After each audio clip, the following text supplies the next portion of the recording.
some people will talk down on call-out culture, cancel culture, or even the Me Too movement, just because they feel like saying something out on Twitter isn't the right way to go about it.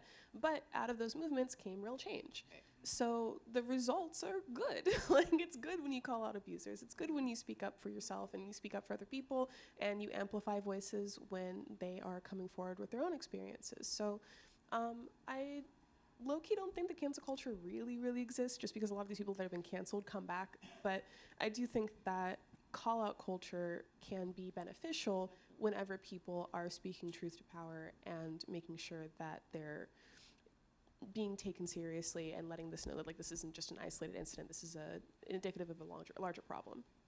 There's this person named Celine Samad who says we should have a call-in culture. So rather than it's like you versus me, it's like, why can't it be like us versus the whatever? Fact. Exactly. Yeah. So instead of calling someone out and saying, like, you really fucked up, right, say, you fucked up, but I believe in your humanity. People deserve second chances. Totally. Can you agree to do X, Y, and Z? And here's some opportunities, or here's like an advice, a piece of advice, or a sort of pathway that could lead to, because a lot of people, I think, want to better themselves by nature, but there's really no map for that. There's no toolkit for that. I think so much about how bad people's communication skills are and how bad people's instincts are once they feel shame. That just makes me think about, like, when you say a good apology, it's not just I'm sorry, it's also followed by this is what I understand that I did wrong and this is how I can try to not do this in the future, and that's always a lot more meaningful. And I think that when consent is violated, instead of just saying oop, sorry, and just backing away from it, doing things like this is what we're going to do to make sure this doesn't happen again is really important.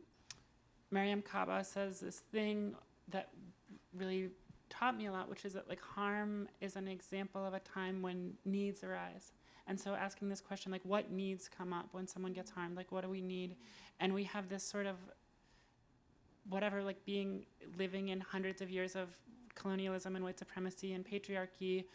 Part of what we're taught is that, like, what needs to happen is punishment and violence. That, like, if someone's harmed, we need more punishment, we need more violence. And so having a framework for remediating harm that serves that system and is based on, like, further coercion, is based on, like, further violence, is counterproductive, and it harms everyone. It harms survivors of all kinds of violence, and so asking ourselves as a community and asking ourselves, like, in our workplaces, in our close relationships with the people we care about, even in relationships that are mediated across the alienation of capital, what actually do we need, and what are the people we care about and we work with and we're interconnected with need when harm happens, and being able to talk about that, to have people around who help us talk about that, to find people and build spaces where we can have those conversations and get real about that and have a real kind of accountability about that that's not based on financial coercion or material coercion, but that's based on, like,